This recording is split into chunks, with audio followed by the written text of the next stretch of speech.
what up, sports fans all over the world? It's your boy, Mac the Giants fan. Here with my guys, the Horsemen, Alan Costas, Zion Zenith. Y'all know what time it is. It's the Premium Takes Podcast.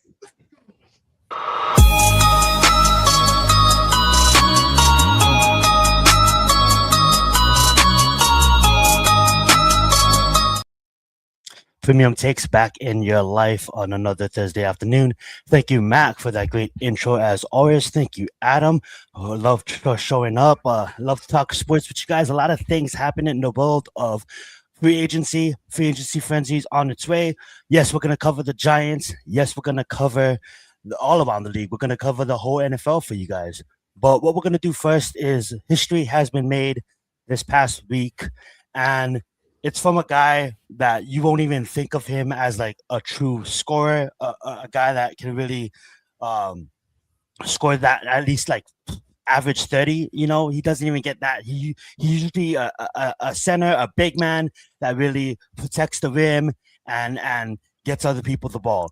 But that being said, a historic night for Bam Adebayo out of, yes, your truly's own Miami Heat, putting up 83 points. So before we talk about free agency, I think this is a topic that we're going to have to cover. But before we do, we just want to say welcome in, Coach Ed. Thank you so much for being here, my brother, a member of Big Blue Crew.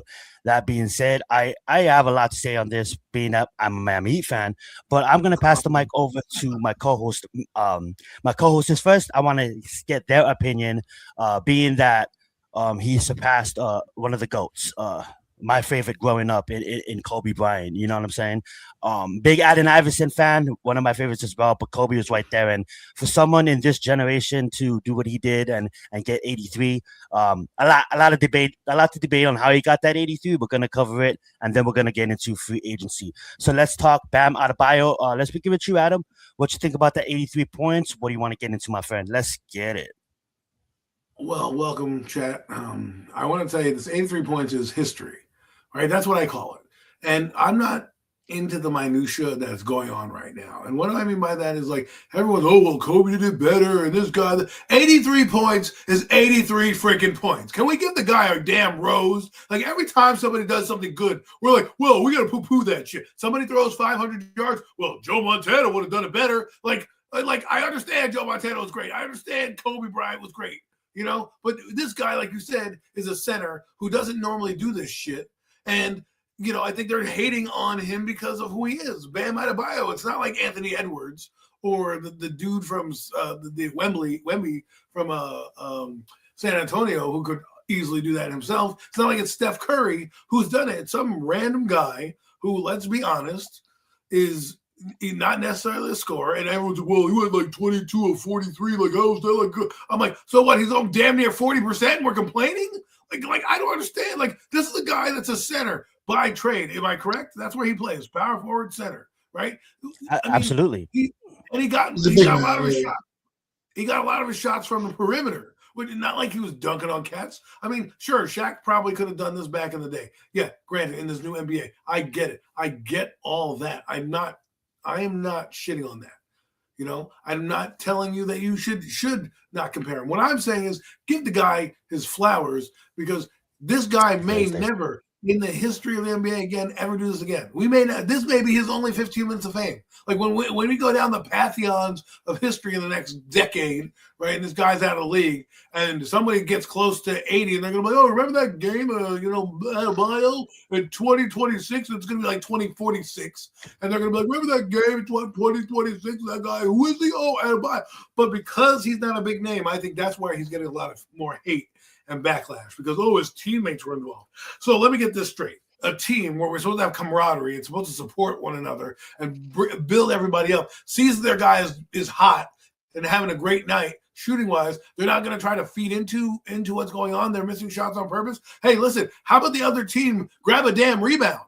Huh? How about the other team stop him from scoring 83 points? We always talk about like, 83 points. The other team could have done it. And I'm not going to compare Kobe and this guy, because I know Kobe is an all-time great. Okay, and I don't think it's fair to compare a guy for an all-time great. Now, did they both have performances? 81, yes. Kobe's probably is better. I'm going to give everybody that right now. So get off my damn back about that. But what I'm saying is, let this guy Adebayo have his 15 minutes of fame, because I don't know if he's ever going to do this again. I don't even know if he's going to come close to scoring 80 points again. Probably not, right?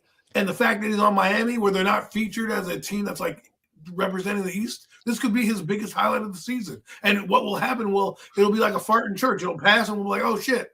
And next thing you know, 5 or 6 years go by, this guy's out of the NBA or something like that, because now he's playing in the G League, and you're gonna be like, oh, this guy scored 83. I can't believe it. Debate it then. Right now in the present, let him have his flowers. That's all I gotta say really about it. Yeah, and I will say this before Mac makes his point. He's been on the Olympic roster. He's been an all-star. He is one of the top 5 centers in the league. And maybe he's not your average scorer, but 83 points is 83 points. So no matter which way he got there, he's dealing with Norman Powell out. He's dealing with Tyler Hero out. He's dealing with Wiggins out.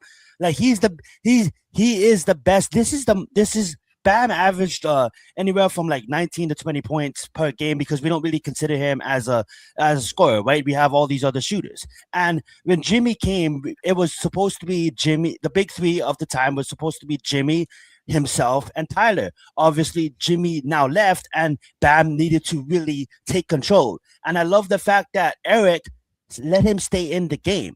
His highest scoring game, correct me, I could be wrong, correct me in the chat if I am, was I believe 44 points. That was his highest scoring game. But to top it, almost damn near double it, and to do it in a night where I don't give a fuck if you're in high school, if you're playing college ball, 83 points is 83 points. And I don't give a fuck if it's against the shittiest team, one of the shittiest teams in the league, in the Washington Wizards. Last time I checked, that's still an NBA team. Last time I checked, Alex Sawyer was still on that team. He was a big time up and comer draft prospect, big time. Oh, he's gonna come in the league and dominate. He was out there. I believe Caliberry was out there. They had notable NBA players out there.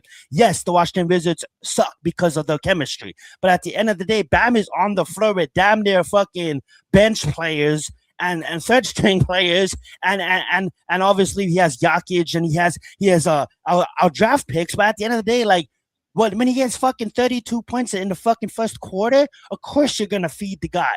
And what Adam said, Giannis said as well. When you look back in history, no one's gonna be remembering how he got that 83. They're only going to be remembered in the 83. We can talk about the 60s when Wilt Chamberlain is playing against fucking nobodies and has 5+, 70+ games and 100 points. We can talk about that when he's playing against scrubs. No one's going to remember how he got there. They're just going to remember that he got there. And I love that Adam brought it up. I'm going to let Mac finish, and then I'll make my final take on that matter, and then we'll move on to free agency. Go right ahead, Mac. What's your take on it? I mean, look. I'm right there with y'all from the standpoint of can't hate on 83 points. That's just ridiculous. I was working with a guy earlier today that was kind of hating on his 83 points. And I'm like, this dude was a big Kobe fan, big Lakers Kobe fan, and whatnot. But still, I mean, you can't just disregard 83 points no matter how he came across it. But I mean, you look at the numbers and you want to be technical, sure. Was Kobe's 80+ point game a more efficient game, shooting and whatnot? Yes. But of course, Kobe is a far superior shooter. You know what I mean? But you look at Bam's stat line that night. I mean, this guy, he was getting it done, man. I mean, 20 for 43 from the field and 7 of 22 from three-pointers. The fact that he's jacking up 22 fucking threes is already wild enough anyway, but he knocked down 7 of them. And then he took 43 trips to the line. 43, I mean, that's 43, insane. 43 foul shots. And they made 36 of them. That's insane.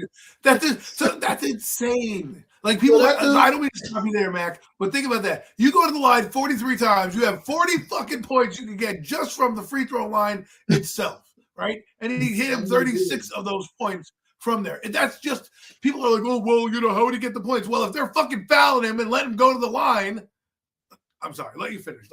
And and like you said, he's cashed in. That's a great percentage right there for the night. 36 of 43. That's pretty damn good right there. So, like you said, he almost did get 40 points right at the free throw line. So, I mean, look, at the end of the day, you can't hate on that, man. But what Kobe did was also just a sensational night, man. As I got his numbers in front of me, he's trying to take away from Kobe. Yeah, I mean, Kobe, that's on his night, 28 of 46, 7 of 13 from the 3-point line. And what is this free throw percentage? And 18 of 20 from the free throw line. So, I mean, as you can see, that clearly, yes, a lot more of an efficient performance to get to that 80 points. But he's a shooter. Still can't. Yeah, but you can't knock Bam's 83, man. I mean, and you can't really sit here, like you said, it's not fair to be sitting here comparing him to one of the great all-time greats. I mean, Bam is one of the current right now. He's one of the current, really, really good players in this league right now, but he's not even remotely in a conversation of a GOAT conversation like Kobe is, So at the end of the day, man, just like you said, I just get the kid his roses, man. This is gonna most likely be the highlight of his career, let alone this season. This is the highlight of his career. This is something that is going to go down in the record books. It's going to be a little article up in the NBA Hall of Fame somewhere, even whether he's actually in there or not. This story of this game is going to be up in there because it's history. It'll be a trivia question now. Yeah, when you go to trivia night, they're going to ask you the question, who's the guy that scored 83 points on whatever night? And you're going to be like, oh, Kobe Bryant? And because you're not going to know because you're going to think of the stars. And I think, one of the guys in the chat said Jordan 63 at Boston Garden is better. Of course it is because it's against Bird and that Boston team. I understand the magnitude of that 63-point game. This is the NBA. This is the NBA's fault if you don't like the product that's out there. Okay? If you don't like the product that's out there, then you blame the NBA. I can't be mad at a guy who scored 83 points in a damn game that they built this way. The Washington Wizards are tanking so they can get the damn first overall pick. So, of course, they're not going to play anybody and do anything, right? Because they want to get a lottery pick. But then the NBA has all these rules now where everybody can shoot and all these big men can do whatever. And a friend of mine said, well, Steph Curry at like 70 and Luka Doncic at 74. I'm like, yeah, but it's not 83. I get it. It's not 83. And the fact that Luka is a shooter and Steph is the best shooter of all time. You know what I'm saying? So come on. Right. So, and no one's taking into consideration the position, right? This guy is a center, okay? A center and a power forward, and he's a solid player, but you don't think of those guys to be prolific scorers, like unless they're Karl Malone or, Tim Duncan or something like that, where you're a guy you expect day in and day out to be that good, right? Because of that. And I understand the flooring is different, the spacing is different in the NBA now than it was back in the Jordan days. I understand all that.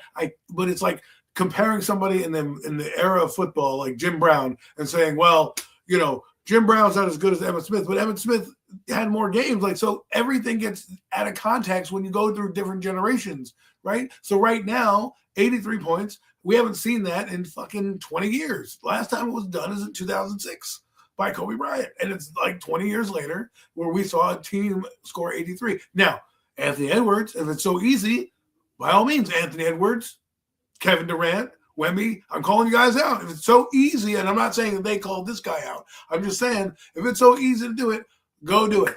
Go score 84. And then this will be a moot point, and Bam Adebayo would just be another footnote in the history books of the NBA. But I think the reason he's getting a lot of flack is because his name is Bam Adebayo and not Anthony Edwards or something like that. If this was LeBron James, you know how many people would be glossing over this and tell me how good LeBron James is over Jordan? Well, he scored 83. Jordan never scored 83. What are you talking about? We would have that debate. Bam Adebayo, you don't even know who the fuck that guy is until he scores 83 points. You know what I'm saying? In that Bam is him in the NBA. Like casuals may not know his name, but Bam is definitely him in the NBA when it comes to center. But when it comes down to what you said, I absolutely agree. Everybody's rezzing up. Everybody's rezzing up. Devontae Mitchell when he drops that 70 a couple years back, right? Everybody that Adam mentioned, including who I just mentioned, Mitchell, everybody that Mac mentioned, they're shooters. They're the main focus. They get the ball. the offense runs through them. If you think about it, when Tyler's healthy, when Norman's healthy, the offense runs through them. That's why you can see a player like Michael Porter Jr. play with Jokic. The offense runs through Jokic and Murray. Then he goes signed to another team, and he's now featured, and now he's putting up points. To do this against an NBA team, number one, is impressive, no matter if they're tanking or not, right? But to do it in a matter where, yeah, everybody knows by the time you get to like 70, everybody knows you're chasing it. Everybody knows that. And for the Wizards to even double team him, triple team him at times, and he's still able to get to the free throw line and make those shots. Think about that. To be able to chase down, and he said it himself. He grew up a Kobe fan. He respects Mamba. When you get to shooting those shots, how composed you have to be in a matter. And no one's talking about the stamina it takes to even shoot that much shots. Think about that. I think people are go ahead. The That's point. all I was. I think people are missing the point that you're trying to make. And sorry, I know Mac's got a point to make, so I'll be quick.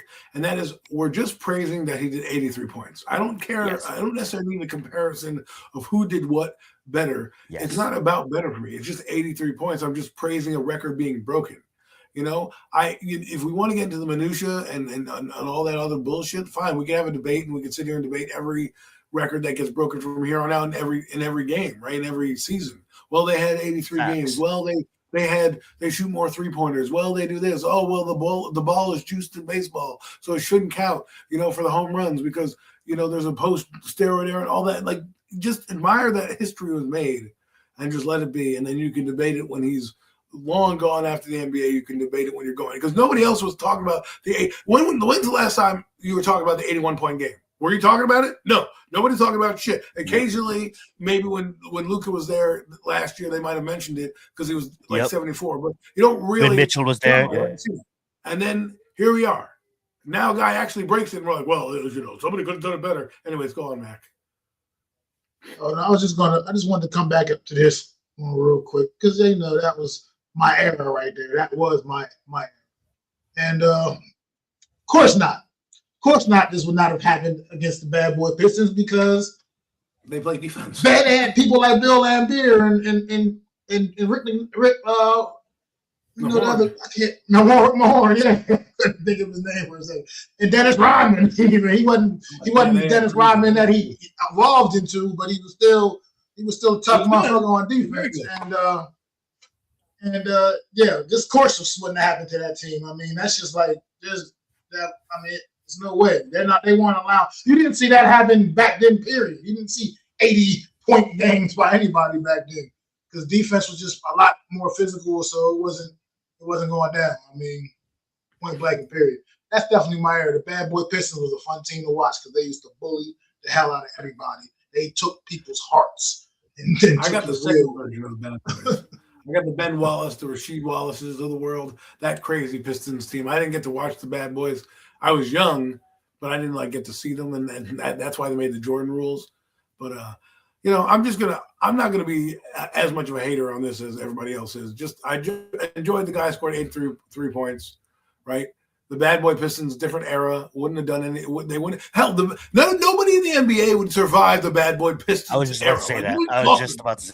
We're talking about the Bad Boy. Yeah, of course they're not going to let it happen. Those guys used to break fucking noses and shit. You used to dunk on the lane. Guess what? You were getting fucking kicked in the nuts the next time you went up for and they didn't give a shit. They didn't care. They're like, oh, you're going to foul me? Okay. And they would do things like they would do hard-ass picks and shit, and they were making you feel that and they wore you down. They made Jordan rules for a reason. Now, they don't even have Jordan rules. It's fucking two-hand touch out there. You can't touch a guy with a fingernail that's down without being a foul. And the fact that these guys can shoot from a mile away makes it even more, I wouldn't say impressive, but that more intriguing that a guy who is this tall can score 83 points when I got guys like Steph Curry shooting 90-foot buckets from one of the other side of the rim, right? That little, you talk about a guy who wouldn't make it in the 90s Pistons, that little fucking, water bug, he would have never made that shit in fucking the 90s.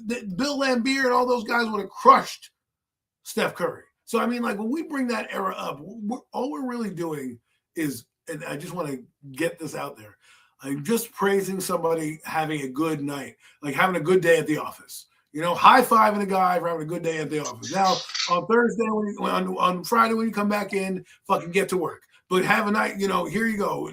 Drinks on me tonight. You know what I mean? Like, we always hate, and move the goalposts and shit. And it just kind of fired me up today that this guy is getting so much flack for winning the game and scoring 80-something points. And not only that, his team actually blew the other team out. It wasn't like he scored 80 points and then they scored 90 and won the game. They scored 80 points, and then they had like 125 or some crazy shit. Like, he blew the team out as well. So, shout out to Washington not playing defense. Shout out to Washington not playing defense at all. Absolutely. I just want to say shout out to the chat, man. We have a lot of newcomers in the chat. I see you, Cool Breeze. Thank you. First time seeing you. Make sure you guys hit the subscribe button as well. And shout out to No Mets. We had 2 Giants join. When we was talking, we had G Nation Talking Sports join as well. Now I have been talking to the boys. You know how you go on these talk shows and they bring on your Dan Orlovsky's and all these different characters and different hosts. We thought about bringing on a G Nation on some of these shows to kind of get his insight too. So you can tune in on Premium Takes, and you're going to see special guests appear on multiple episodes as we go throughout the summer, as we get closer to the kickoff of the 2026 NFL season. And that being said, we are going to move on to the football Giants. We're going to talk about say that one more time, Adam? Great segue. Absolutely. Thank you. We're going to move on to the New York Giants. We're going to cover the NFL, free agencies, but what we're going to focus on here is we're not New York Giants fans, man, and we've been making a lot of hell of good moves. So that being said, I'm going to just pull up a list, and we're going to just talk about each free agent. I think that's the best way to do it. And then at the end of it, if there's anything else you guys want to say before we move on to the whole NFL as a broad, that's your time to mention it about the Giants and what they're doing. And obviously use your time to mention as we're going over this list, use the time to mention I am lost track of my words. I'm sorry, guys. Mention anything about the Giants. Basically, that's Giants related. That's all I'm going to say. I don't know why I said that, but let's go over the list. I absolutely been loving what the Giants has been doing. Sorry for that stumble right there, guys. But yeah, that being said, Isaiah Likely signed with the New York Giants. I'm going to turn the mic over to Mac. What you think about the signing? What, Isaiah Likely? Love the signing of Isaiah Likely. Mm-hmm. I think what he's going to bring to this offense is going to be something special, man. I think this guy can do so many different things on the field, man. And when you pair him up with the skill set Jackson Dart has, the ability he has to extend plays and keep things alive, Isaiah Likely is that guy that can get downfield and make things happen, man. And then even in the run game, man, this guy get our guys both open, busting a nice run open. He's going to be blocking down the field, man. This is what he does. So this is just a great signing, man. People have been trying to, talk about, look what his numbers are. He's not that. He ain't really on it. Well, his numbers were that because he had to split time with Mark Andrews, and it wasn't really an equal split either, So he's kind of like, he reminds me kind of like Martellus Bennett years ago. He was on Dallas, stuck on Dallas, not really getting that time, but he knew he had that talent, and he had that one great year with the Giants. And we couldn't even afford to retain him. He ended up losing him to the Bears in free agency. So that's what he kind of reminds me of, something like that a little bit. And he's a guy that just the talent is there, and he's going to bring something real special to the New York Giants offense, man. I am excited and I can't wait. I love that. Adam? I absolutely love this signing as well. He was one of my top tight ends to get. It was Kyle Pitts, and then it was Isaiah Likely, and then David Njoku, and then my dark horse was the kid from Tennessee, if you wanted Titans. But I thought Njoku was going to come here because I didn't think we were going to get Likely, because I just thought he would be too high. His potential is very good. Okay, I don't want people to look at the numbers and get skewed. When you're predominantly putting in Mark Andrews and you're doing a lot of heavy personnel. Remember, they did a lot of 12 personnel, and you have to block and do a lot of those things, and you're not necessarily the first read. that's what happens. The kid is 25 years old. You're paying for his potential. He's already shown you that he can play in big games. Now he's going to be probably the number 2 option, if not 1B, with Malik Neighbors. And you're getting a similarity to that Ravens offense, if you see it, right? They have Malik Neighbors. They have Isaiah Likely, that's like Zay Flowers and Mark Andrews. And then they had a third complimentary receiver in like DeAndre Hopkins or anybody of that ilk. I mean, Hopkins wasn't the dominating force, but he was a reliable set of hands out there. And then they had a running back in the backfield with Ricard. So this offense is starting to shape out to do some things. And I think Jackson Dart loves the tight end. He's going to love this guy. Mac is a fantasy guy. I would think that Mac is going to be looking at Isaiah Likely very early on in his drafts come this fantasy football season, because I do believe Isaiah Likely is going to have a breakout year. We're talking 800-plus yards and 6 touchdowns, something along those lines.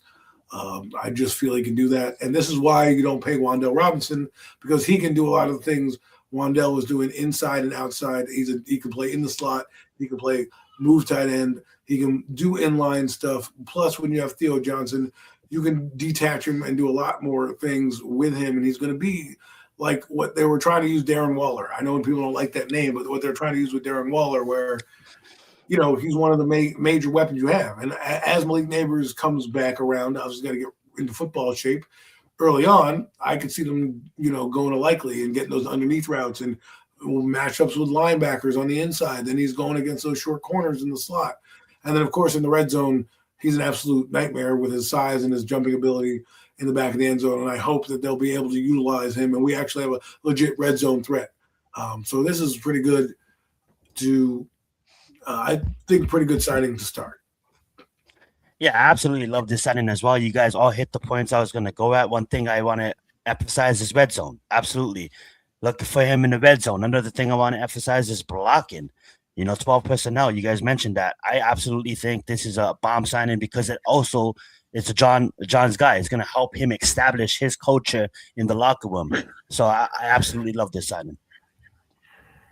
That being said, we have this is probably, honestly, outside of Tremaine, this is my favorite signing right here. I think this guy is going to 1 pound of nose, physical football, that power 1 game that Patrick recorded. Right up there with Kyle as the best fullback in the league, a league that moved on from the fullback position.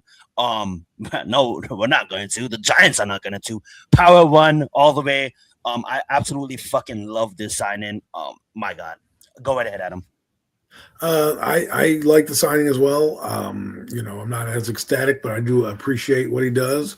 I like what he's done. I'm tempering the enthusiasm because it's just like, I like the signing. It's a solid player. It's nothing that I'm going to cry home about. What I do love about it, though, is I think the fullback position, I don't know why it's dying, because I think a lot of people are trying to phase it out. And if you're watching what's happening right now, running games are winning football games now. You look at what the Kenneth Walker did with the Seahawks. You look at the Eagles one with their running back in Barkley. He had a great game and a great run game. So to have a downhill run game with Cam Scatteraboo and with the way they're trying to build some things is really quite interesting. And if you think about it, to me, this gives a little bit of a nugget of maybe getting a Jeremiah Love type in here, because imagine Jeremiah Love at 4.38 when you're at the combine, following a fullback of this ilk up the gut into the hole right behind this guy and making a move. It's really going to show the offense. And plus, he can catch the ball every once in a while on a dump off. You know, he's going to be that little outlet for Jackson Dart when needed.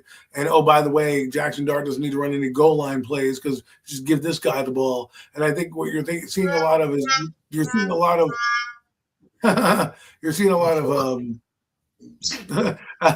way to embarrass my take, my God. We're killing the stream, man.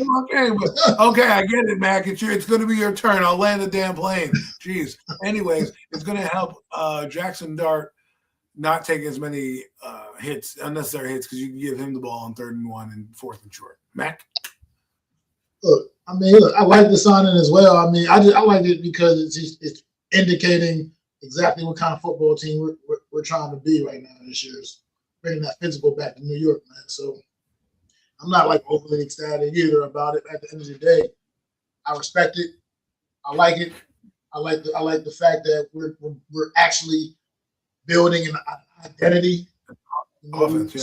Something to look forward to, man. And like you said, man, it's another guy that's just going to add to the power of football that's coming back to New York. Culture. To New York, man. Yeah, the culture, man. And somebody else brought up another point that he's just probably one of those guys that'd be a good locker room guy too, as well. Just a good leader in the locker room, a veteran, been around John Harbaugh already, knows, just help get everybody acclimated to the John Harbaugh way. You know what I mean? So I like it. I love it. I love it. Alrighty, let's move on to Tremaine Edmonds. I absolutely love this hire as well. I know like these are all not super big names, but these are all culture building players, and these are all players that can come into the game and people's gonna respect. When Tremaine, for a while, everybody could run up the middle on us. Everybody could just do whatever they want in the middle of the field on us. When you have a linebacker like Tremaine Edmonds in the middle of the field, opposing quarterbacks are going to have to respect him. He's fast. He can move around a lot, and he's going to be a piece when it comes to what we have up front. Absolutely love this signing. We'll love to hear you guys' takes on it. Go ahead, Adam. Tremaine Edmonds, I don't love it. I like it. I love Devin Lloyd. I would have liked Devin Lloyd. I think he was more of a bit faster and a bit more downhill, but I'm not complaining with Tremaine Edmonds. I think he's a solid linebacker for what we need. I think what they're going to be doing, he brings some leadership, some coverage ability, able to do some things in the middle.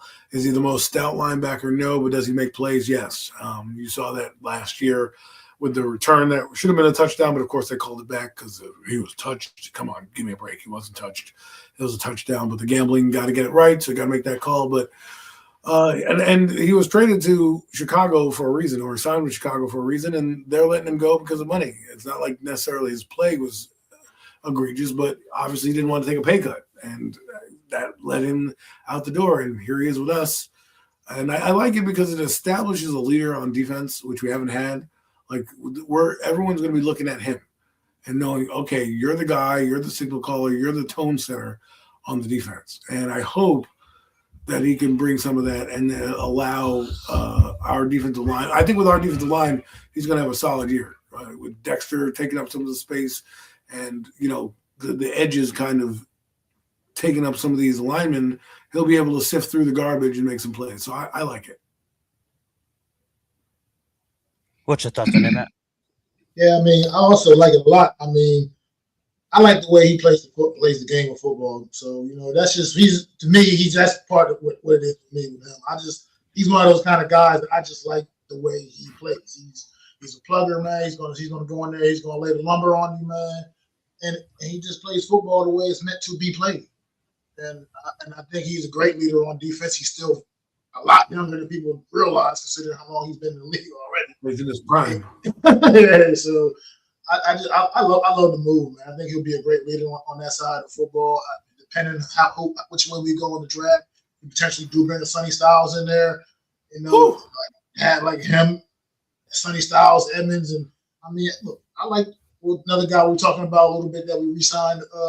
If he comes back healthy, I mean, we got a pretty formidable linebacker, set of linebackers there, man, and I like it. I like it a lot, man. I think this is another guy that can come in right away and be a great leader on this football team, something this football team needs.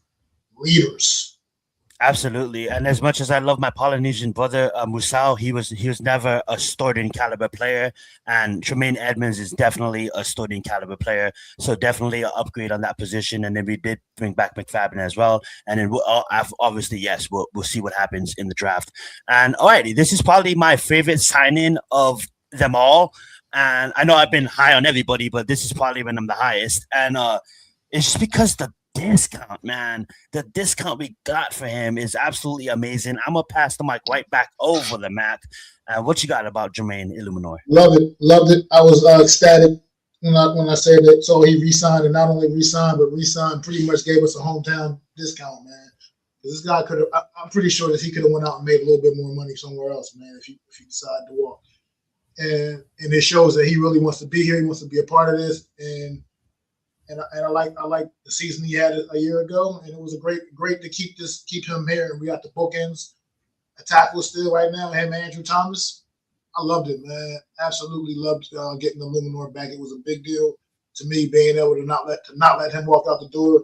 I think the New York Giants did something right for a change in that regard. Usually we that's what we do. Let the good guys walk out the door. You know what I mean? But this time we hung on to a guy we really, really needed to, because the line with him and Andrew Thomas anchoring that line, as long as you get that interior tightened up, man, New York Giants football is back. It's back.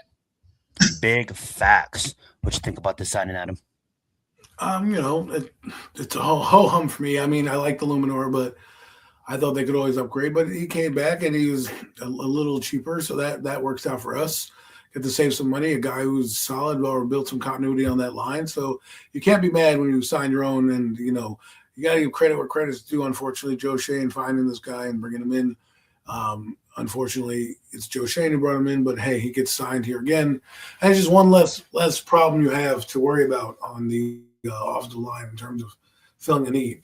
So, nothing spectacular. Jermaine Oluminor, you're here for the next couple of years, so hopefully it works out and you play better than the last few games of the year. Play more like you did at the beginning of the year and not at the end, and we'll have no issues. Well, yeah, I do agree with that. He did have a couple of duds late in the season. I don't know if that was any kind of injury. He was like packing in or something. Yeah, but it was he had a rough couple of games late. I do agree. I love the aspiration that he has of being the best at his position. And now that he's paid and he knows that he can go out there and perform and even earn another contract eventually, I think this is like we all said, this is a steal. These are the type of signings you need, bro. Mm-hmm. Like low risk, high reward signings. That's what Luminor was, right? You hope you got that at a Runyon, but that didn't really work out the same way. But the Luminor came in and outperformed his contract and deserved a little bit of bump when you do that. And so he got it. So, Right up there with you, Lou. Let's go. All right. Can't get too excited, though. It's all on paper. You know what happens when it's on paper. But hopefully this time is a little bit different. 11 games is hard to win, Yeah.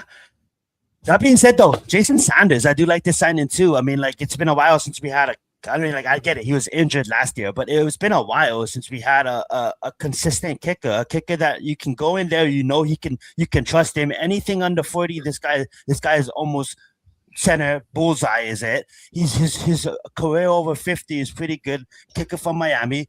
Had to do my research about him, but that being said, I do like this signing. It's a position that we needed to fix in the kicker position, and I like this signing. What you think about it, Adam? I think it's just you have a kicking competition on your hands. I mean, right now you don't know where Gano is, and I'm with Alex. I like what Sauls did last year. I think he earned himself definitely a shot. And Sanders does have potential, right? Because he's a fresher leg. He's younger. I don't want to see Graham Gano here anymore. Listen, please, bro, no. You're older. Like I don't know what it is with this obsession with these old kickers. Like we want guys that are like damn near in their 40s. They can't get out of bed. They pull a groin. Like what are we talking about here, right? So I mean, I'm in my 40s. I know how fucking it feels. They want to go kick a ball 70 yards for you to win a game. Fucking, you must be out your damn mind.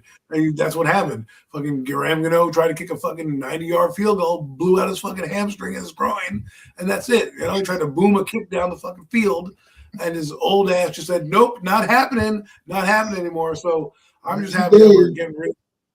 I'm just saying, I'm happy that we're getting rid of the AARP kickers, and let the young guys do it. Let the young guys do it, and it's a cheap signing too. I'm right there, obviously, with you, my fault. Right there with you, but just it's upgrade. As far as I'm concerned, it's upgrade because get Graham Gano out of here, and I'm fine. I'm definitely would support the open kicking competition between Sauls and Sanders, but the best guy win, man. Because just we don't need to include Graham Gano. Let's move on. Let's definitely be moving. You make a trade, Chris Bosworth. You don't want to happen. You don't want to happen. Remember that one year the Giants had two good kickers and they fucking cut them both. I think it was Brandon McManus and like Chris Bosworth, and we ended up with some bum. I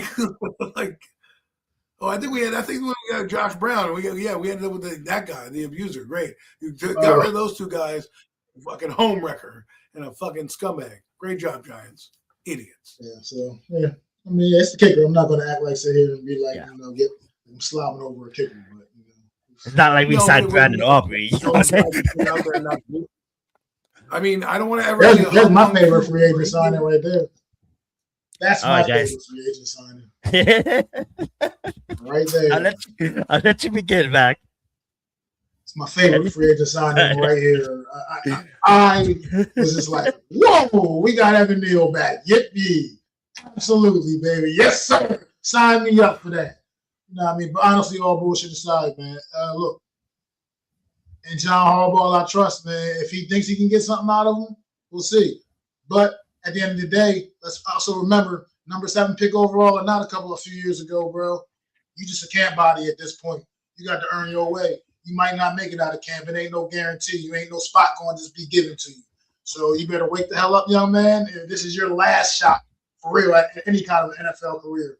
So I hope whatever you majored in college, you're ready to go out there and hit that, man. Because honestly, this is it. This is your last chance in the league, period.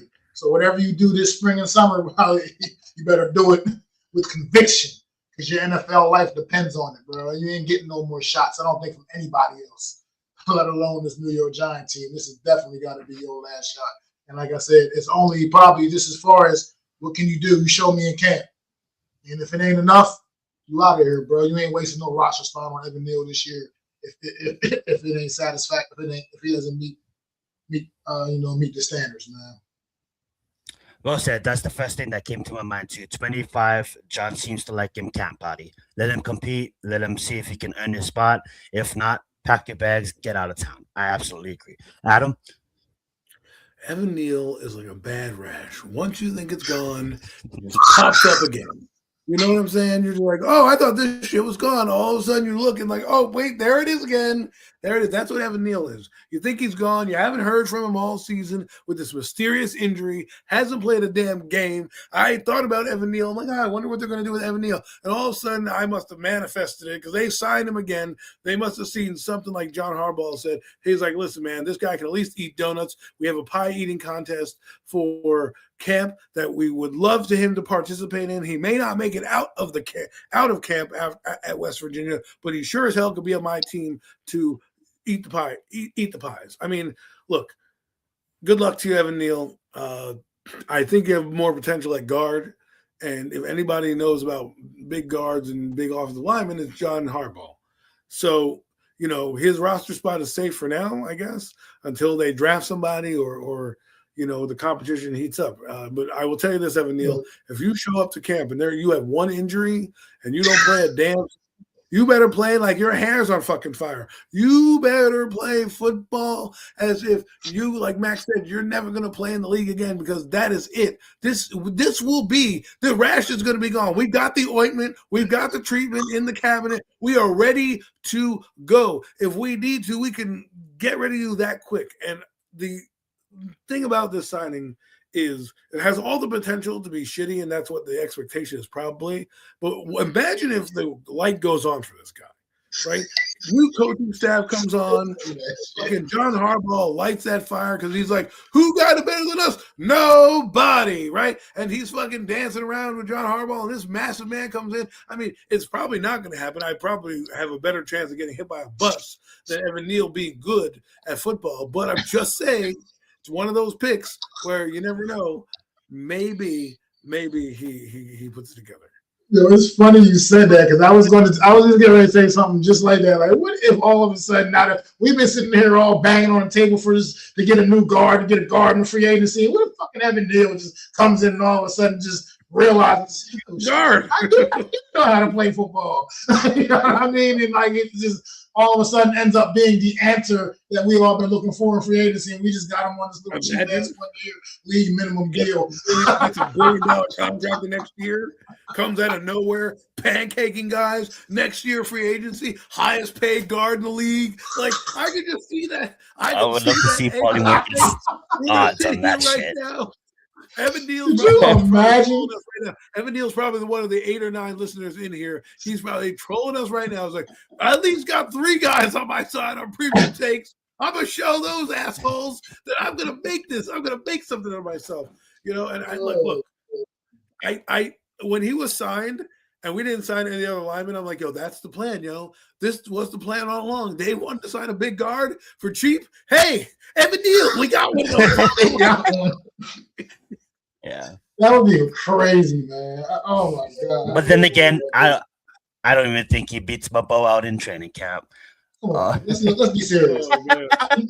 We don't know what's really expected. This is gonna happen. Lembo's gonna be the guard, right? He's gonna pull a hammy, and in comes 73.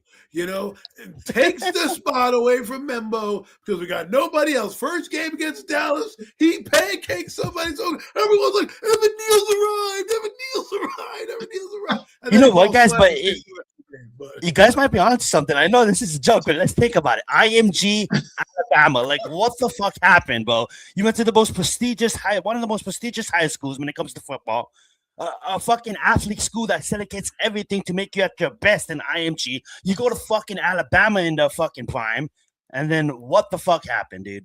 This is shocking. And hopefully he does something with that. Oh man, that was good. I like this signing. What you guys think about it?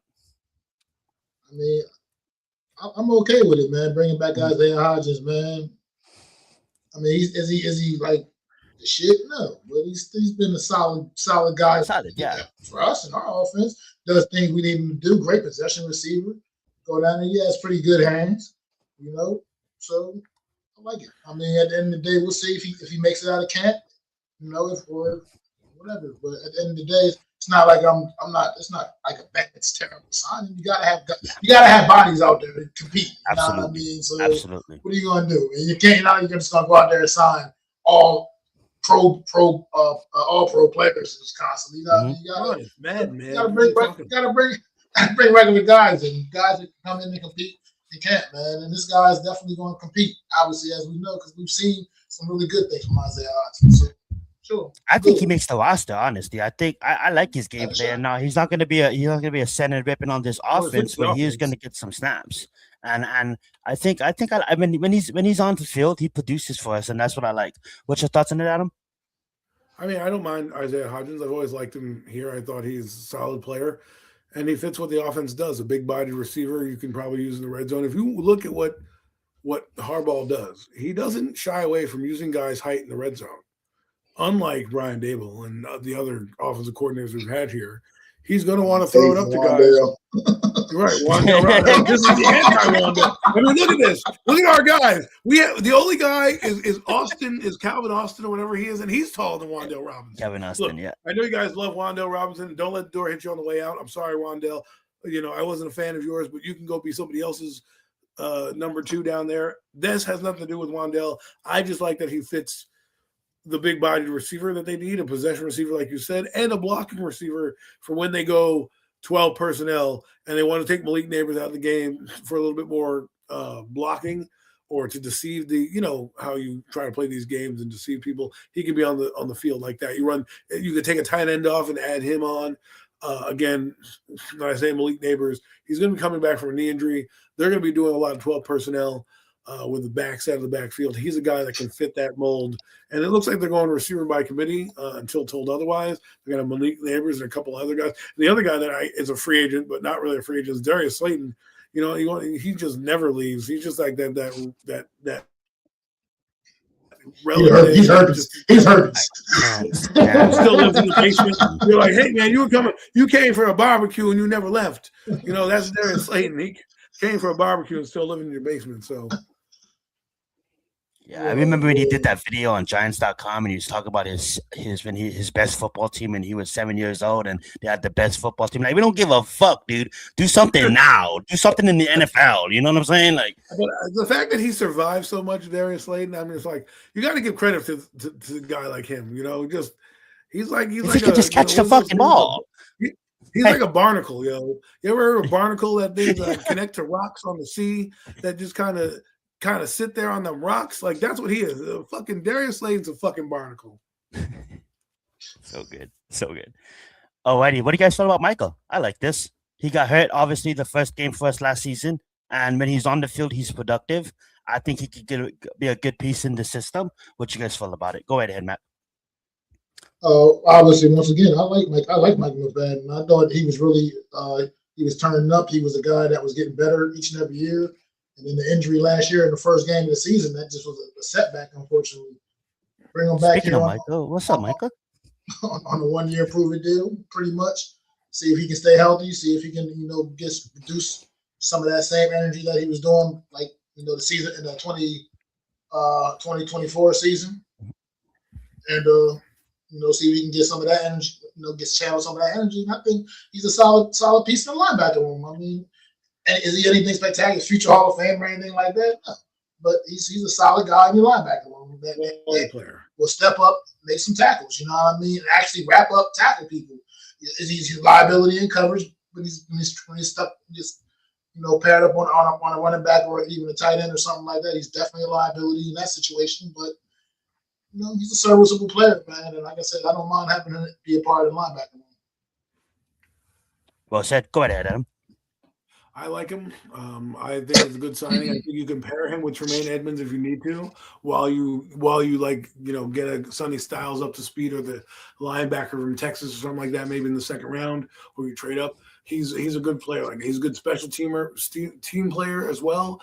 And these are the signings that people need to realize. Like, you're not always going to sign starters. We don't have to critique a guy to be a starter. We do need depth players and guys that are going to come in, and do their job, whether that's on special teams, whether that's, taking a few plays from whoever the starter is, right? And being that we don't have any starting linebackers on the team, he's a starter until proven otherwise. He's getting first crack at the job right now. This is probably why they didn't go after a Leo Chanel or an Alex Anzalone, because they're like, we have the same kind of player in Michael McFadden, maybe just a touch lower. Like, if you watch McFadden, he's a downhill guy. He does make stops behind the line. I think he was our best linebacker at one point, and then he got injured, which set the tone for the season. That was an event. He got injured on that the Commander game, and the defense never really seemed to be the same again with him. Not that they were great with that when he was in there, but you need these guys, and we've seen guys go down left and right in this league, and need players to step up. I'd rather have a quality backup that's been in the NFL that I know can produce, and then not necessarily a huge liability out there on the field. Well, I mean, not to just jump on Darius Moore either, but at the same time, when Michael McFadden went down and Darius Moore pretty much became that other starter, it was a major drop off there. That's where the issue was. I mean, we don't know how much better the defense could have been with Michael McFadden. I mean, it still would have been pretty bad. I don't think he would have made much more of an impact. But at the same time, it was a big drop off from him to Moorside going out there week in and week out. And I think that was quite noticeable out there on the defense. So, like I said, it's good to have him back. Absolutely. I love that. All right, guys. And then we got some people getting released. That being said, guys, we did sign Calvin Austin. Let's talk about it. I think that is a good signing. Go ahead, Mac. I'm gonna have you begin. Have me begin. Calvin Austin. Mm-hmm. I mean, he's a solid player. I mean, like, add depth to the receiver room and do things on special teams. So, like, I'm all for it, man. I'm all about it. I was working all day, so I didn't really get to do too much looking into Calvin Austin. I'm not overly familiar with him like that, but so yeah, I think that's the only. I did my homework on him. I didn't do my homework on him yet. Oh, you're good. I know he played for the Steelers. I mean, like, he's a decent receiver. He's not going to be a true number 2, but he's going to go in there and he's going to consistently catch balls. I mean, like, pause. He doesn't have Butterfinger's hand. He's a good fast player. He's kind of like how we like the Robinson. He can take Robinson's spot in a way. Go ahead, Adam. What's your thoughts on Calvin Austin? Hey, I mean, you like Wando Robinson. You got Wando Robinson and Calvin Austin for a lot cheaper. He can do a lot of the same things that he can do. He is tough. He has played in some big games with Pittsburgh. And I don't know if he'll be the number 2 receiver, but he'll definitely get some burn on this offense. Because, again, when this offense thrives with play action and then they do little dink and dunk and drop-offs, right? Okay. So he will be able to, catch a pass and take a little screen pass the other way. Or when you need a home run, you can hit the guy down the seam, Isaiah Likely or Monique Neighbors down the field, when you run that play action game. So I think you're going to see a receiver by committee. He's a solid player to have in your room. I hope he takes snaps away from Darius Slayton. That's what I'm praying.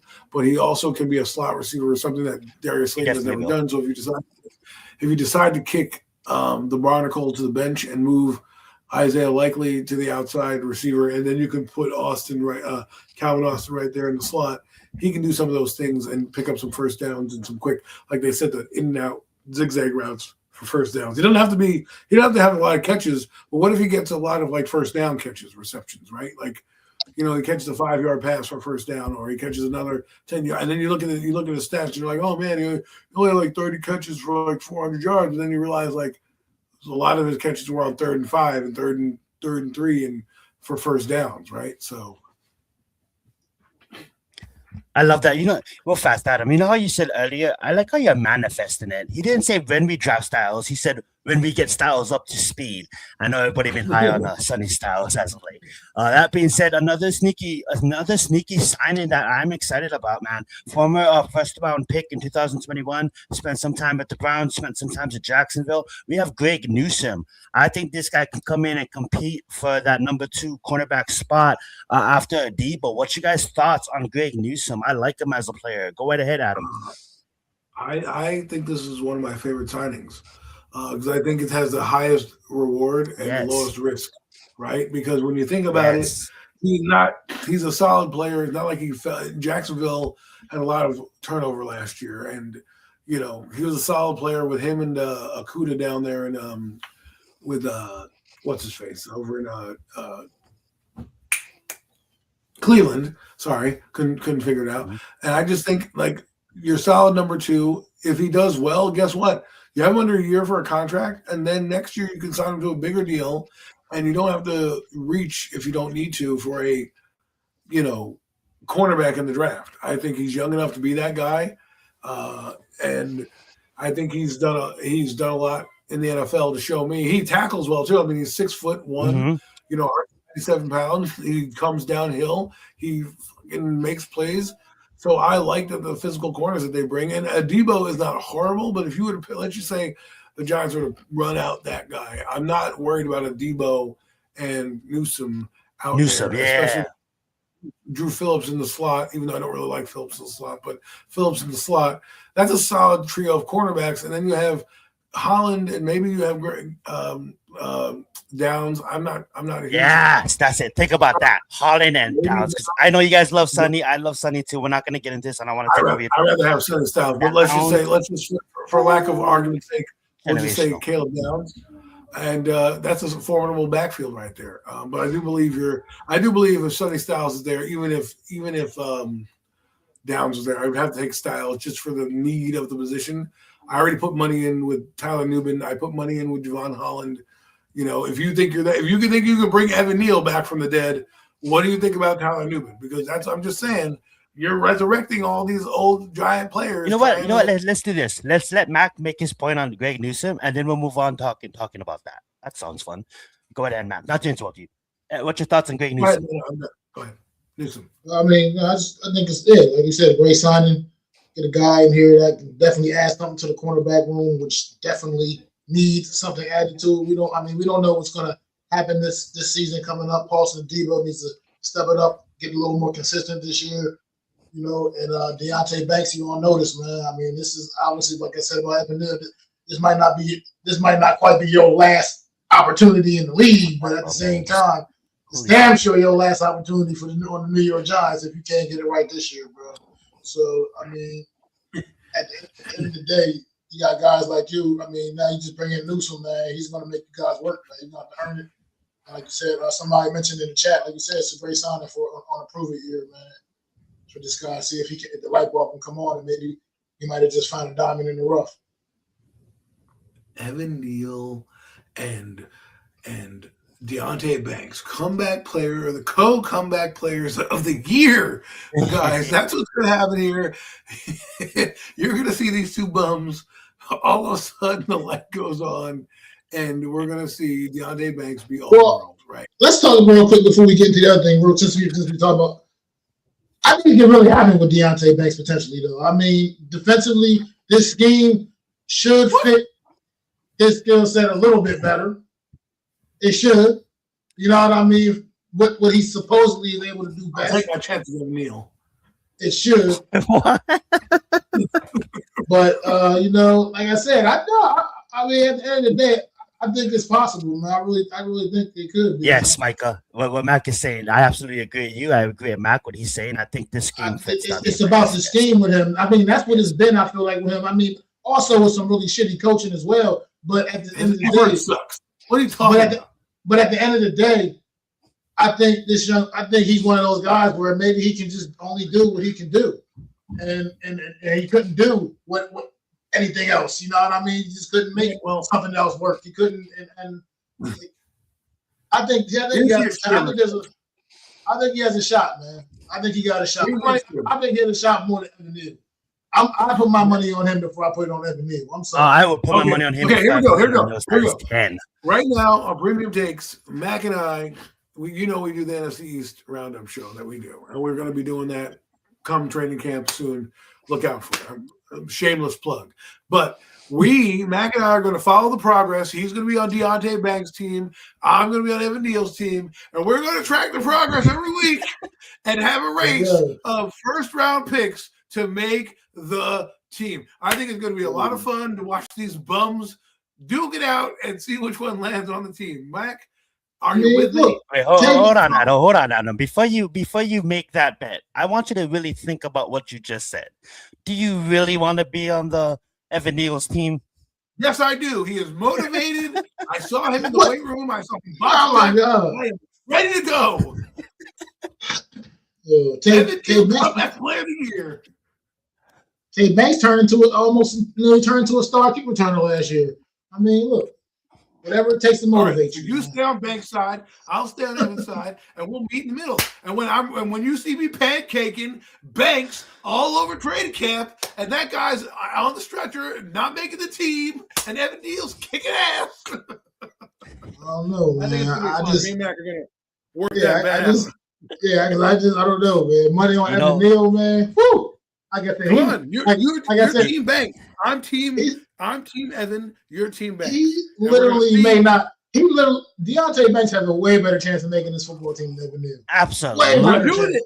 At least as a punt returner and kickoff returner. Adam, I usually get a canoe and I paddle over your island when you started in, and I start living with you, and I'm like, I see your point, Adam. You will die on that island by yourself. This is not about the island. This is not about the island. I'm not on an island. I'm on a trash barge right now. I'm on garbage. Floated on a piece of log. I'm telling you shit, and I'm telling you that it's pudding. It's not pudding. Alex wants to place wages. I'm just saying nobody has. We should place wages. We should place wages. Team Evan versus Deontay Banks. I know I'm going into the great abyss here. I'm going into the great abyss. I'm going in deep waters too, but I mean, you're going like you said. Right now. I am playing some iceberg already.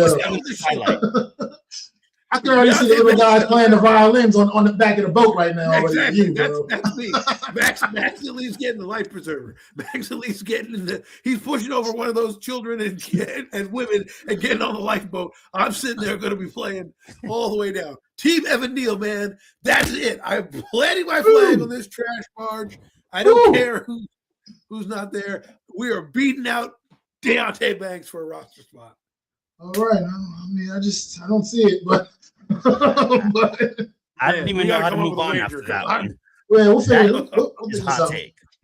That's probably take of the year so far. I respect you, Adam, but you just had take of the year, hottest take of the year, and I'm going to be intrigued by this. I'm be watching this closely, and I'll be reviewing it as well. Did he make the team? Oh my god! Oh my goodness. This is a guy that hasn't even reached 50 in PFF rankings in all of his career. He averages 39.9 and 46.6. So, John, if you can turn it around, not only are you a very Hall of Fame coach, you might be one of the best coaches of all time if you can get Evan Neal to play football. That is amazing. Come on, Evan. I agree. You said you can get anything out of Evan Neal. You are an amazing coach. I'm the only one on his island. I'm the only one on Team Evan. That's right. When all you haters get left behind and Evan Neal's a fucking Pro Bowl guard, you're going to be like, well, I know everyone's going to clown me anyways. I'm having fun, folks. I know he's probably not going to make the team, to be honest with you.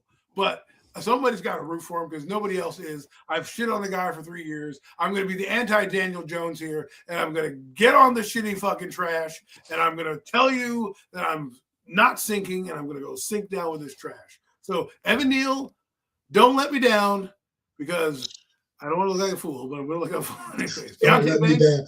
Evan Neal, don't let me down. Did you even hear that statement? Evan Neal, don't let me down. Okay. That's all he's been doing is letting down since he's been stuck in the league. Continue doing what you're doing, and you will not be on the team. Nobody just wants you as a kick return. At least Tay Banks had one halfway decent season when he was a rookie. I mean, at least halfway decent. Evan Neal ain't even had that. Best burger flipper there is. Team Evan Neal right here. I'm the only guy on his boat right now. I'm having fun. I don't normally go out on a limb. The Giants are back, people. I'm going to have fun with it because Evan Neal is going to make the team. 53-man roster over Tay Banks. Tay Banks, you're getting cut. All right. It can both happen. It could both happen. Like, if they're both gone, then we're both got egg on our face. But all right, what was I talking about Tyler Newton again? I mean, that was we kind of derailed from that a little bit. Oh man! Oh no, it's fine. And we can honestly open up that can of worms a little bit later and focus on mostly free agents because we were just talking about flipping burgers. Evan Neal, I love it. 11-6.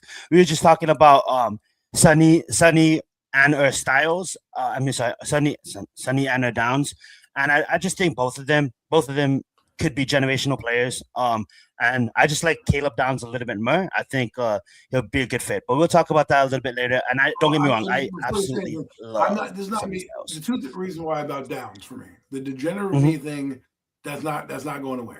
All right, so that's something I want to make sure that I know. Second thing is the reason I wouldn't go for him over Styles is that we have more of a need at linebacker than I feel we have a need at safety. Being that the guy that Matt just said, Tyler Newman, is on the team. You drafted him in the second round, not saying that Caleb Downs is not going to be the next Ed Reed or whatever you envision him being, right? Troy Polamalu, name whatever, insert grade safety there. What I'm saying is sometimes you got to let the things that you purchased actually work for you. Otherwise you become a develop. holder. Yes. And you just sit there with 4 fucking safeties and they never play and they go on to other teams and win Super Bowls and you're like, well, why didn't we play this guy? Because we didn't let our guy go. Do I like what Tyler Newman did last year? Absolutely not. But if we're giving fucking Tay Banks a chance, we're giving Tay Banks a chance to fucking get coached up, we might as well let Tyler Newman get coached up as well too and see if he can live up to a different defense and be more of a strong safety down the box where I think he excels more than being a free safety trying to roam and tackle Saquon Barkley in the open field. He needs to be a guy that can dart into the open lanes and go make tackles. I think he's better at the line of scrimmage or around that area than he was as a free safety. Now you put Holland back at free safety, and I think he's better at being a more of the ball hawk thing. So I'm not saying don't get Caleb Downs. I'm just saying if I had a choice between Styles and Downs, I'm looking at my roster between Micah McFadden and Tremaine Edmonds. I could have next to him Sonny Styles. I already have Holland, who I spent a ton of money on, right, who I believe is going to be a good safety. And then I have Tyler Newman, who I spent high draft pick on, who I need to see develop. So if I pass on Downs, it's not because I don't like him. It's because I want to see the guy that I drafted in the second round and him contribute. And I respect that. I respect that point 100, and I wouldn't be mad at either. Like after that combine, that basically sold me on Sonny. But I've just been a fan of Caleb Downs for a while now, and I just think he's always been talked about as the best player in college football, and this and that and this, and then finally we might be in a position to get him, and that's not to take away what Sonny can bring to this team. And we all seen what he did at the combine. This guy is a fucking machine, and especially with Edmonds alongside him and that line in front of him. That's fucking terrible. I love the sound of it. You're good. No, this is good. What's your no, you guys are good. You guys are good. I meant to put the sounds there. But that's your phone? Yeah, it's my phone. Yeah, that's my phone.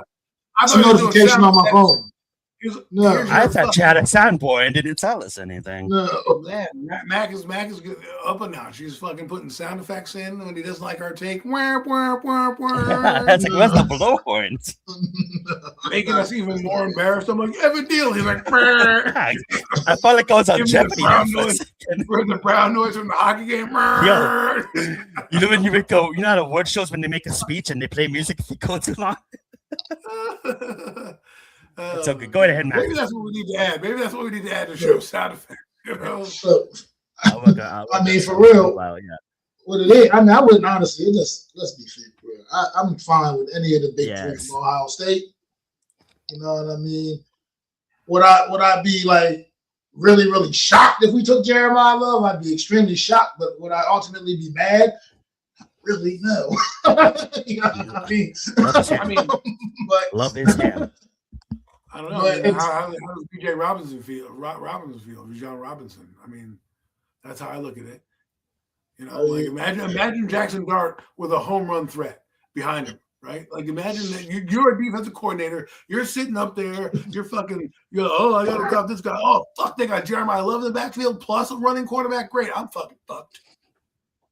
I mean, I would be extremely shocked if we took him, but ultimately, they put up 200 yards on the SC. I wouldn't be mad. Last season.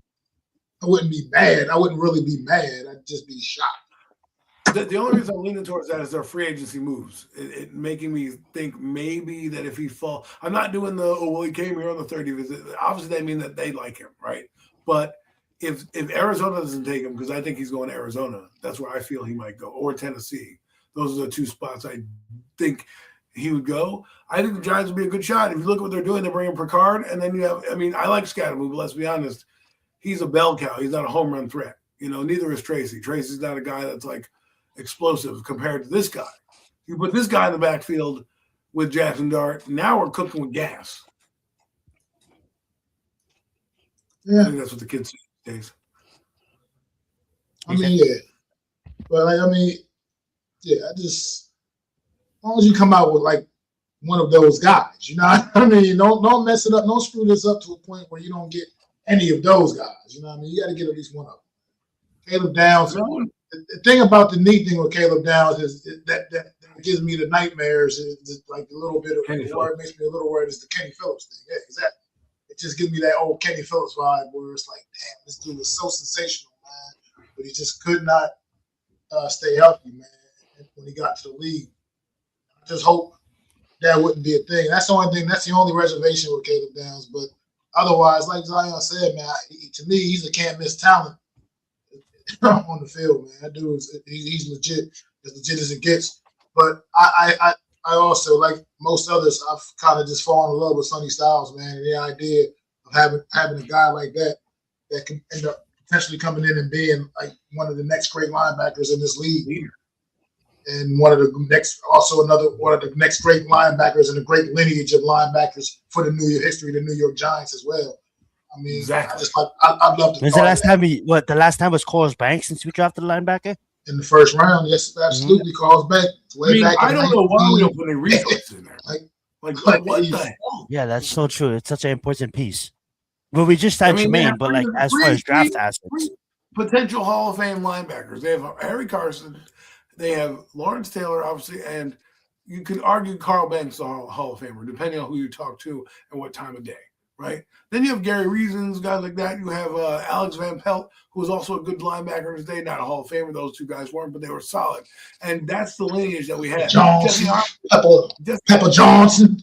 Yeah, Jesse Armstead was a solid linebacker for the Giants. I mean, you can't count him out. A guy who came out of nowhere. I loved Jesse Armstead growing up. I couldn't watch LT, but I got to watch a crazy hair on fire Jesse Armstead play every Sunday for at least 5 or 6 seasons. So, and then they got Antonio Pierce, who kind of wasn't drafted by the Giants, but was brought in and kind of changed everything for them. Hopefully, the way Tremaine Edmonds will do, what you're hoping that he'll do. But Sonny Styles to me brings, I need a guy on the defense with edge. We need a guy that's going to go over there and kick your fucking ass, man. Like, that's what I want. I'm not saying you have to be LT. Not what I'm saying. But Brian, when you look at Brian Burns, very reserved guy. You know, like you could just tell, like he's emotional, but like I don't. When I see Brian Burns, I'm not like banging my head against the wall. Like when I saw Antonio Pierce or Jesse Armstead or guys like that, right? Where I'm like, oh my god, this guy's fired up. We're gonna have a fucking amazing game. Sonny Styles can be a tone setter and really dictate what goes on the defense. And I just think, while I like Caleb Downs, I already have safeties that I've invested a ton of money in, and I'm gonna while I and maybe I'll regret it and he goes on to be a Hall of Famer, I'm going to take the chance on the kid on a position I haven't taken a chance on in 40 years, 30 years, whatever it is. And I do respect that. Absolutely. I mean, you guys want to know a hot take? I'll tell you guys a hot take. And it's not a hot take, but it might be a take that you guys want. Yeah. Trade back. Yeah. What if you trade back, right? Okay. But what if we trade back to like maybe like 8, right? 8 or 9, right? And then like what if just hypothetically Sonny Styles and Caleb Downs is there?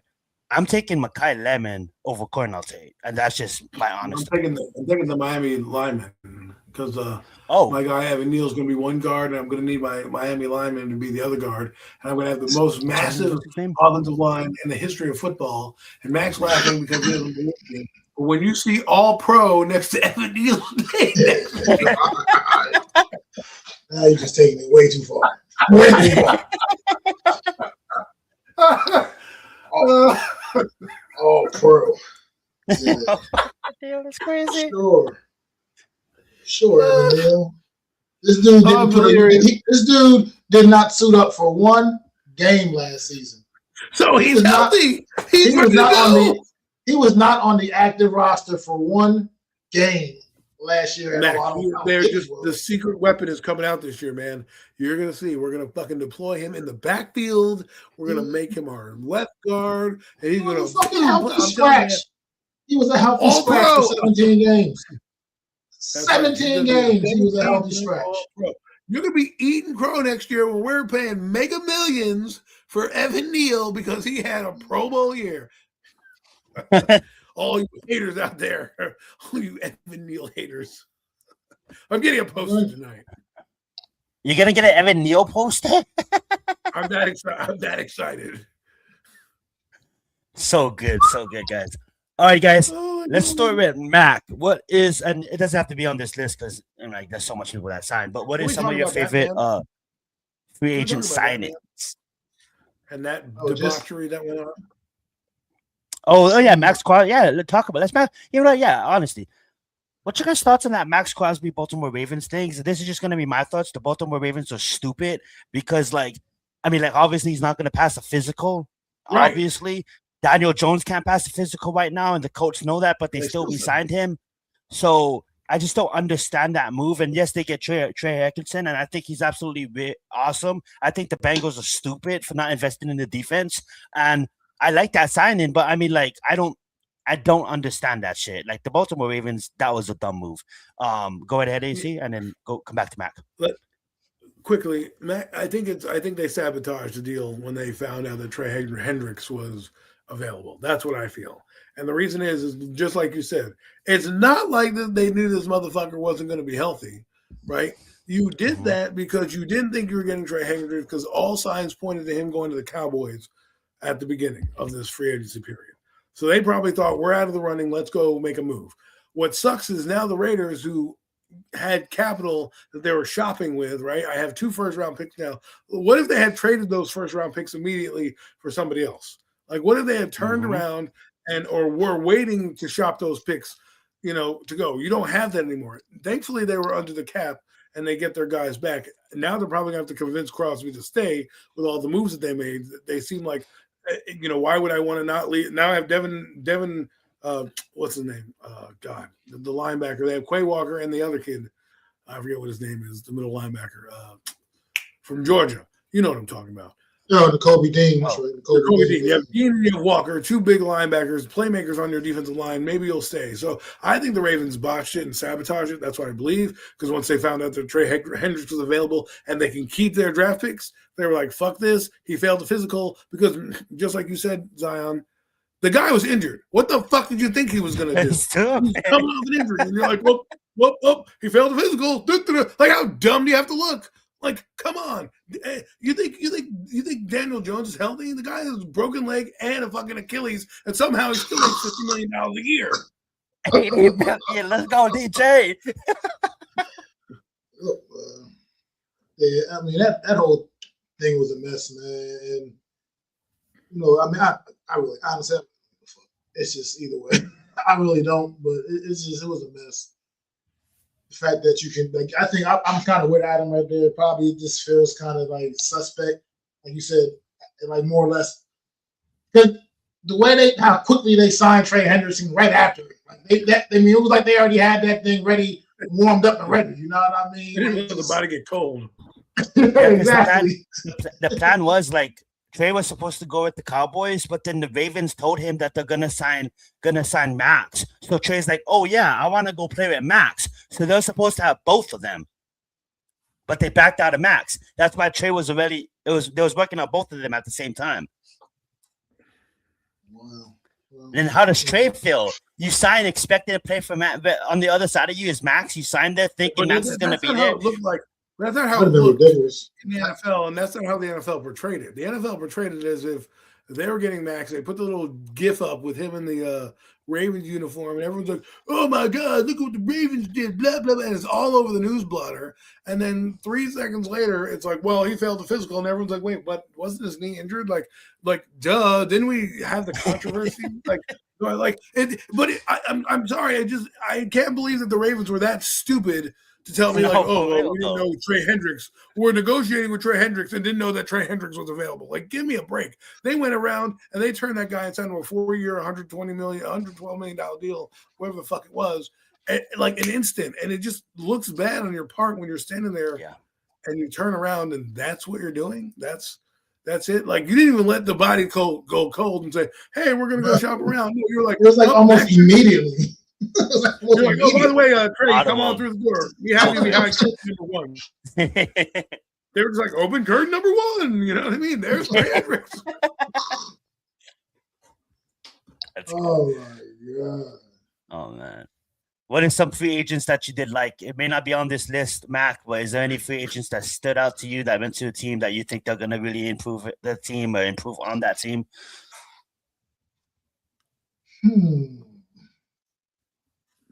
I have two. I'm gonna say two. I'm gonna say Kyler Murray as a bridge quarterback for the Minnesota Vikings. I absolutely think that's a great signing for them. He's not gonna be probably Kyler Murray. I think he's gonna be an open competition. He signed with the Vikings. I think that's going to be a good competition. It doesn't stop them from attacking that quarterback position in the 3rd or the 4th round and get someone else in here. I think the Vikings is a good team. They're just missing the quarterback. And then I absolutely love. Oh my God, I just forgot his name. Just won the Seahawks with the Seahawks, the running back. He went to the Chiefs. I think that's Walker to the Chiefs. I think the Chiefs are missing a steady ground game as of recently because of the injuries upon their running backs, and now they get a guy in his prime, a guy that's just off of a Super Bowl. Yeah, right there, Kenneth Walker. Like Adam said, I like those two. Those two kind of stick out to me. But there's a handful of signings that stuck out as well. I'm kind of mad at the Patriots. I really wanted Dobbs. Mad at the Patriots for that one. But yeah, the Panthers did. The Panthers did Devin Lloyd and Jalen Phillips. I think that's solid for them. Mm-hmm. To get 2 starters in the front 7. Mm-hmm. Bradley Chubb to Buffalo. That's kind of interesting. Buffalo keeps getting these like recycled fucking pass rushers, you know. I'm sorry. That's they got fucking Bradley Chubb, Joey Bosa. Like, next thing you know, they're going to tell me trade for Khalil Mack and shit. What you guys think about Mike Evans to San Francisco? I think that's a great signing for them. Obviously, some people may look at it like, why would you pay him that much money? But if you think about it, you pay him that much money because the guy had 12,000-yard seasons. And yes, he was injured last year, but I think him in San Francisco under Kyle, I absolutely love. I'm just a big Mike Evans fan. It's mostly pay him that much money because he's earned it. Point blank. Yeah, exactly. Thank you. He's earned it. He's a future Hall of Famer. He's a first ballot, future first ballot Hall of Famer.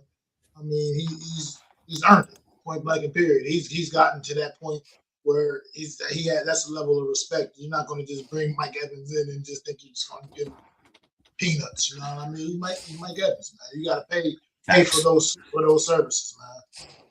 Facts. But I don't know how I feel about it really. I like it, I guess, but I don't know how they're going to utilize him, because if they're going to be a run-heavy team, then mold.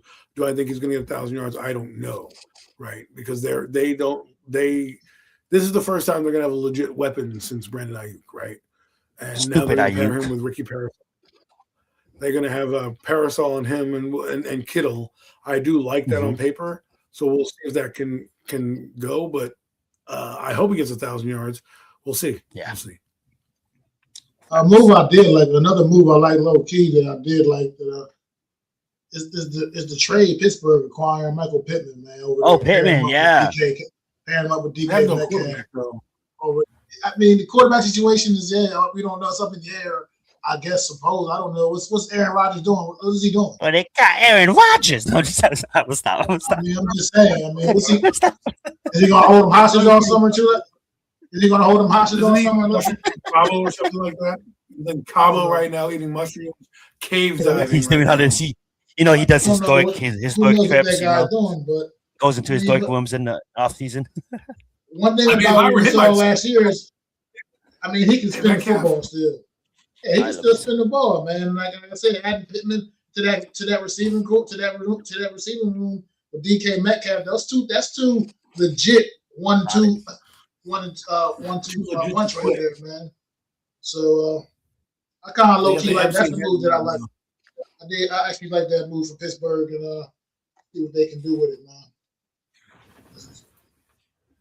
I think the Raiders had a amazing free agency. Outside of them, kind of have to juggle in some money now because of that Max Crosby, but that Tyler to cement one of the best safe centers in the league. Yeah, but I don't. I'm sorry. That contract to me is just. I like Tyler Linderbaum, but come on, that contract is out of control, man. Definitely that overpaid. Contract is out of control.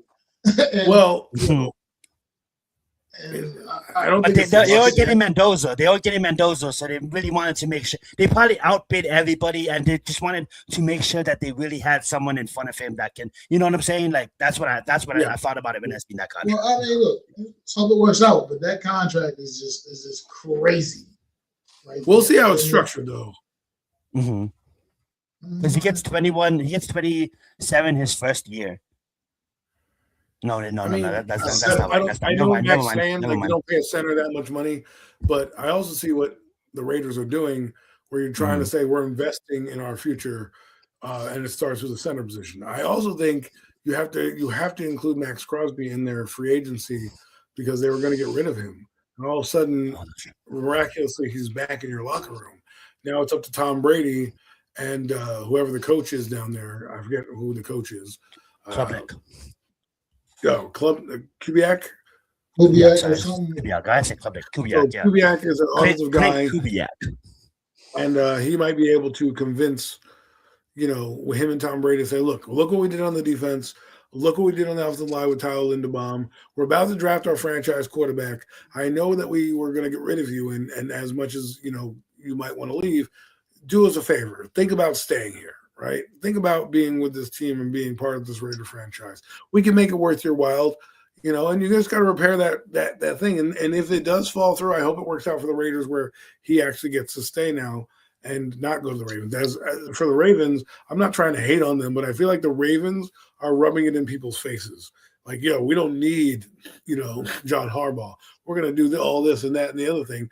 And that's what I feel like they're doing. I mean, that's the impression I'm getting is like they're trying to really get away from the old school that they were and be this new school, because I don't think they would have done that in the Harbaugh era.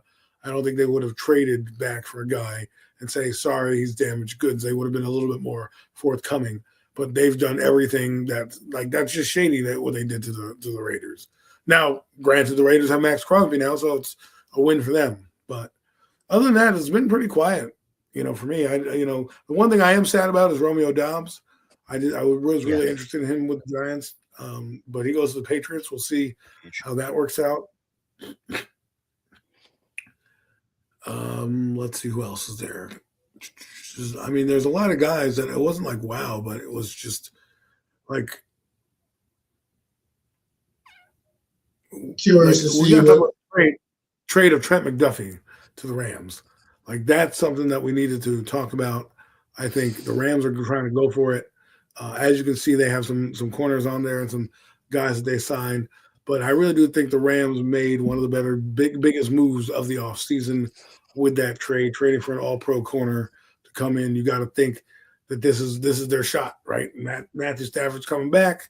They got a couple guys on offense that they can bring in. They still have the Adams and Puka Nacua. They brought in some. I think they brought in some offensive line help as well, and now they brought in the best corner on the market.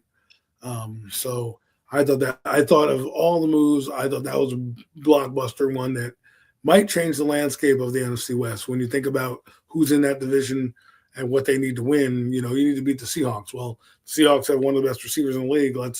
We couldn't cover him worth of shit last year, and that's why we lost fucking game at the last game of the year because we couldn't cover him at the end of the game. So let's go get Trent McDuffie, and maybe we're the ones in the Super Bowl, not Seattle. I like that move by the Rams too, and I like McDuffie as a cornerback from the Chiefs. That's an absolutely great move. Devin Lloyd, like we mentioned, Panthers. I believe you mentioned that. You know what my favorite signing is? Defense. Geno Smith to the Jets, baby.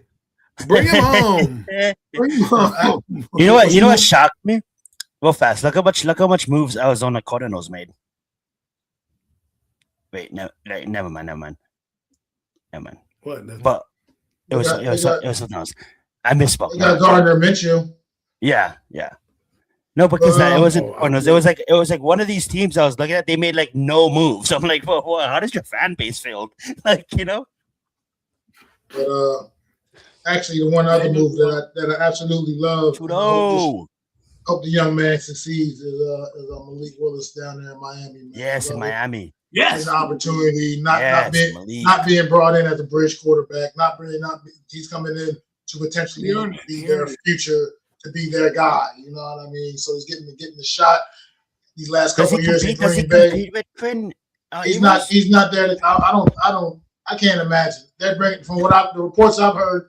They're bringing him in to be the guy, like I said, not a bridge, to be the guy, to be the long-term solution at quarterback. And I think he can get it done, man. Look, Green Bay, if nothing else, that franchise has a history of developing quarterbacks. As we see, I can go back to, myself, I can go back to the Magic Man in the 80s, to moving on to Brett Favre, moving on to Aaron Rodgers, moving on to Jordan Love. Malik Willis been there backing up Jordan Love the last couple of years. Really learned how to play the game, how to play the position of quarterback. As you saw when he got his opportunities on the field, when Jordan Love was hurt, they did not lose a beat with Malik Willis out there on that offense, man. Man goes out there and succeeds down in Miami, man, and makes the most of this opportunity, man. I know the salary cap is basically like we can move it around, and there is still a lot of players available. We can always restructure contracts and get some cap room. Is there any players that you guys see on this list that you guys might want to bring in? One name I know he plays. I know we just signed Newsom, but if we can get, I believe, Devin White, Tre'Davious White. He's an elder veteran player. If we can get him on a good salary, nothing too expensive, I think he'll be a good fit for our cornerback position as well. So that's something that even Trevon Diggs, I mean, like, obviously he's going to cost way more money, but because he's much more younger. But I wouldn't mind me getting Tre'Davious White in here, at least getting some depth in that position. What's your guys' thoughts on that? I think Trevon Diggs stays in Green Bay. I think you are right. I don't think we're going to move around too many contracts. But a lot of the things that we're going to do are probably like these low risk, high reward Greg Newsom signings where if he does well, great. We look like a genius and we can keep the guy around. If not, no skin off our back, So, it doesn't really matter who's available. At the end, I would like to see them get another receiver as well. We'll see what happens there. They signed Aaron Stinney back, so they have some depth at the line position. Right now, I think that's what they're going to do. There's one guy they need to cut. That's Graham Gano. So let's see if they can do that. But the rest of the guys, I think Alex just announced that they might have. I could look into that. He just announced something about Graham Gano on the episode. Oh yeah, yeah. But I don't really have anything else like Wyatt Teller. I'm 31-year-old lineman out. I'd rather just sign Stinney back. Like if we're gonna waste money doing that, let's just do that. Tyreek Hill, I'm surprised Tyreek Hill's not getting any burn. Because he's Tyreek Hill at this point, and I think people are just tired of dealing with the headache that is Tyreek Hill, man. I think honestly, man, after a while. Well, him and Stephon Diggs. I mean, after a while, just people just don't want to put up with it anymore. You know, you just had enough. Like enough is enough. Because didn't he? I don't know. Didn't he just get in trouble for something else again? Some other craziness. I don't know. I can't remember, but maybe somebody else. Is the walking reality TV show in New York? He'd be in so much trouble in New York. But I'm just saying, it's just odd to see some of these stars. Like nobody, like the second wave of free agency is going to be interesting to see. And I think they're still waiting for some salary caps and trades and things to kind of settle down, and they'll figure it out. But I really don't have much on this, you know. What's your guys' thoughts about bringing Delvin Tomlinson back? Delvin Tomlinson. I think from Arizona, bringing it back. I'd be perfectly fine with that. I thought he signed somewhere. But he might have. I agree. He'd be a good solid starter next to Dix, and then you can move Darius Alexander around and be a solid backup and learn. We need to stop the run. The focus has to be stopping the run. So, yes, you know, he can stop the run. Tremaine Edmonds can then be open to do what he needs to do because your middle linebacker needs to be clean to make plays. And, you know, I want to see what their defensive Giants are going to kind of run because to me, I was talking to somebody and it's like, somebody mentioned Bobby Okereke, and they're like, he's a good weak side linebacker. And I'm like, yeah, nobody knows what a weak side linebacker is anymore. You know, they force him to be in the middle because they play this 3-4 hybrid type of role. And I'm like, maybe people need to go back to it's strictly a 4-3 and strictly a 3-4 so you can get guys that fit roles better. I think what we're doing now is we're trying to get so many hybrid tweener type players that we're kind of it's almost there's on defense it's just going to be a position. You're just going to be playing DB or you're going to be playing front seven. They're not even going to say linebacker or anything anymore because the guys are all going to weigh roughly the same pounds. But if you're going it's like when you go shopping for a car, right? You do all this research. You want the specs, the sound system, the sunroof, all this stuff. You read the dimensions and everything. It's the same thing when you're going through the Rolodex stuff that is these players. You want to look at their measurables and see where they fit. But if you're going to put an Isaiah Simmons, let's say, guy really doesn't have a position, and say, well, I'm going to use him as a weak side linebacker or a strong side or a corner, you don't really get him a position because you don't really have a type to follow it. I think measurables do mean something in certain positions. And that's why I love what Sonny Styles brings to the table because 6'5", 240 pounds, runs a fucking 4.4. That's the guy I wanted my middle linebacker. But that's all I got for tonight. I don't really got anything else. Well said. If you want to talk about a couple more receivers, I mean, guys that brought up like Tyreek Hill and all that stuff, but I'd rather just pass on a guy on the headaches like that, man, at this point. Because obviously I know they got game. I know they can make the big explosive plays, but you gotta remember the injury Tyreek Hill is going to be coming back from as well. That people I think are getting that. That's another reason why I'm sure there's been not as much interest in him.